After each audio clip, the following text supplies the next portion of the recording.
Құрметті Ұлы Отан соғысының ардагерлері мен тыл еңбеккерлері, сіздер соғыс жылдары майдан үшін талай қиындықтарды бастан өткеріп, ерлік пен қаһармандықты үлгі етіп көрсеттіңіздер.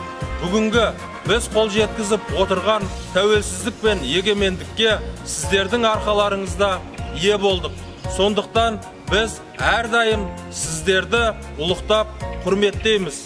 Біз Сарыағаш аудандық жастар ресурстық орталығының қызметкерлері сіздерді 7 мамыр отан қорғаушылар күнімен және 9 мамыр ұлы жеңістің 75 жылдық мерекесімен шын жүректен құттықтаймыз.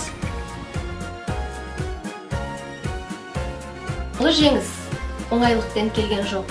Қаншама боздақтар ұрыс даласынан қайтпай қалды. Арын байрақ, намысын найза еткен ерлердің қаһармандығы аңызға айналды. Ұлы жеңісті сыйлаған ардагерлеріміз бен тыл жұмыстарында аянбай тер төккен жандардың қатары сиреп барады. Сондықтан ұлы жеңістің авторлары майдангерлерімізге қамқорлық жасау басты борышымыз. 9 мамыр бұл күн адамзат тарихындағы ең ауыр қантөгіс соғыс аяқталған ақжолдай күн. Бұл күн әділеттің әділетсіздікті жеңген күні.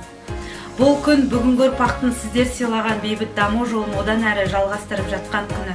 Бұл күн қан майданда парыз бен намысты алға қойып, қайсар мінезі аталарымыз бен апаларымыздың ерен ерлігінің биік рухының мерекесі. Бүгінгі ұрпақ аға буын ардагерлер танытқан қаһармандық пен қайсарлықтан үлгі алып, бой түзейді.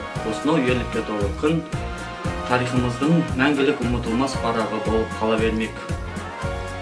Бұл отан қорғаудың өшпес ерлік пен өлшеусіз даңқтың, халқымыздың шексіз қаһармандығы мен мұқалмас қажыр қайратының ең айтулы мерекесі. Қадірлі соғыс ардагерлері мен тыл еңбеккерлері, сіздерді ұлы жеңіс мерекесімен құттықтай отырып, сіздерге зор денсаулық, ұзақ ғұмыр, бейбіт өмір, отбасыларыңызға бақ береке тілейміз.